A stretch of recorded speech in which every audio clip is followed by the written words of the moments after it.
돼 있는 토지에 대한 취득세를 납부를 했고요. 토지 보상이 나와서 등기 이전을 앞두고 계신 상황인데 지금 질문이 여러 개니까 좀 하나하나 살펴봐야 될 것 같아요. 우선 취득세를 감면받기 위해서 직접 경작을 해야 되지만 이제 결혼을 해서 주소가 따로 돼 있어서 그렇게 하지는 못하셨고 농지 원부를 가지고 계신 어머니 이름으로 납부를 했다고 하거든요. 이런 식으로들 많이 하나요? 네, 지금 그 주택이 아닌 다른 그 토지나 임야 같은 경우에는요, 취득세가 지금 그 취득세 등록세 해갖고, 4.6%, 4.6%를 내야 되는데요. 지금 그 2년 이상 작용 농지 같은 경우에는요, 지금 직접 경작할 목적으로 취득한 농지, 전답 임야 과수원 목장 용지입니다. 아니면 농지를 조성하기 위해서 취득한 임야 같은 경우에는 지금 그 지방세 특례 제한법에 의해서 50% 감면을 주게 돼 있습니다. 근데 50% 감면도 다 주는 게 아니고요. 본인의 주소지, 취득하는 사람의 주소지하고 그 다음에 농지나 임야의 그 소재지하고 그 같은 시군구에 있어야 되고요. 아니면은 이 땅은 시군구, 말하자면 파주하고 파주시하고 연천군, 그거는 농지 같은 취득을 했을 때 취득세 감면이 되고요.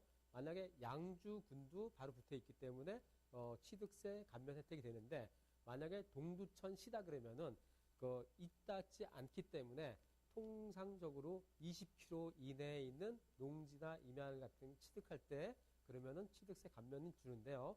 지금 게시판 사연에서 그 어머님이 2년 이상 작용을 한 농지 원부가 있다 그랬으니까요. 그러면은 농자재 구매라든지 비료 구매 내역서 같은 걸 다 해서 아마 취득세 감면을 받았을 겁니다.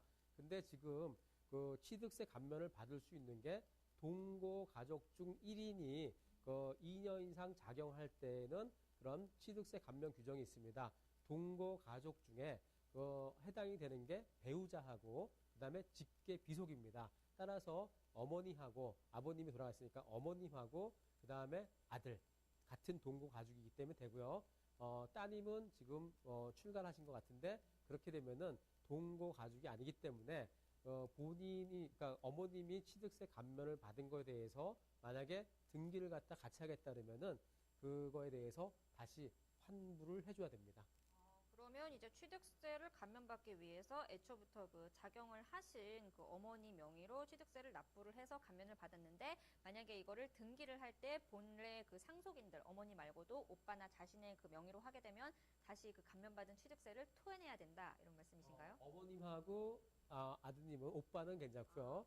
본인 것만 다시 그 아까 4.6%에 대한 취득세에서 2.3%를 받았지 않습니까? 그러면 자기의 그 비율만큼은 다시 반납을 해야죠. 네.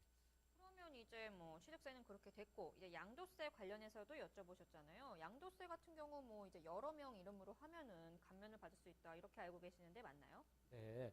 지금 그 소득세법상 양도소득세는 인별과세로 하게 되어 있습니다.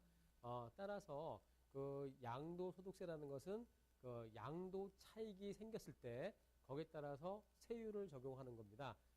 만약에 그 지금 어머님이 양도 차익이 양도할 당시 금액하고 취득할 당시 금액하고 차익이 거기에 따라서 뭐 기본공제, 장기보유 특별공제, 그다음 필요경비를 다 제하고도 양도 차익이 만약에 1억 2천이다.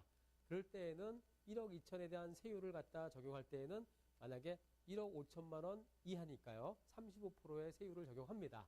거기다가 지방세 10% 더하고요. 근데 만약에 인별로 해서 세 사람으로 나눴을 때 1억 2천에 대한 양도 차익이 4천만 원씩 세 사람으로 하면 4천만 원씩 세 사람으로 했을 때 4,600만 원 이하기 때문에요. 15%의 세율을 적용합니다. 따라서 35%의 세율을 적용하는 것보다 15%의 세율을 적용하면은 그러면 그만큼 양도소득세를 줄일 수 있다고 볼 수 있겠습니다. 그런데 지금 이분 같은 경우 이게 토지 보상을 이제 토지 보상이 돼서 이제 등기 이전을 앞두고 계신다고 하셨는데 굉장히 좀 땅을 이제 논으로 되어 있는 토지를 샀는데 여기가 좀 대규모로 뭐 개발이 되고 이런 상황인 것 같아요. 예, 이런 경우 굉장히 좀 어떤 이런 곳만 좀 노리고 이렇게 투자를 할 수 있는 이런 방법은 없나요? 그거는요. 지금 이제 법이라는 게 사업인정 고시일로부터 뭐 1년 이내에 뭐 거주하거나, 그다음에 아까 자격농 그러니까 2년 이상, 그러니까 취득일 현재, 양도일 현재 2년 이상 작용을 해야지만이 아까 취득세 감면을 주듯이요. 일정 기간 요건이 있습니다. 그 다음에 양도세 같은 경우에도 농지도 8년 이상 작용을 했을 때 양도세 뭐 비과세 요건이 있는데 전체 비과세 되는 건 아닙니다. 그렇기 때문에 일정 기간을 거기다가 작용을 하거나 농사를 져야지만이 그러한 취득세 감면도 있고 양도세 감면도 있기 때문에 투기를 하려 그러면은 장기적인 관점에서 봐야 되는데 그건 투기로 볼 건지 투자로 볼 건지 그거는 잘 판단해야 될 것 같습니다.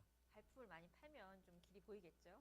부동산은 항상 현장 확인이고요. 그 다음에 많은 사람들을 만나고요. 그 다음에 좋은 조력자를 만나면은 항상 우리가 어렸을 때 보면은 뭐 200만 원이면은 집 한 채를 산다고 했다 그랬습니다. 그 어르신들이.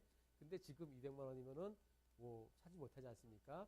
그 다음에 여기 앞에 여의도 땅콩밭 같은 경우에도 그 당시에 많은 사람들이 거들떠보지도 않은 땅이었는데 지금은 금싸라기 땅이 됐습니다. 따라서 부동산은 언제든지 이게 움직일 수 있는 거기 때문에요. 부동산에 발품을 팔고 투자하시면은 언젠가는 좋은 그런 결과를 낳을 겁니다. 네, 잘 들었습니다. 이번 답변 내용도 화면으로 정리하겠습니다. 네,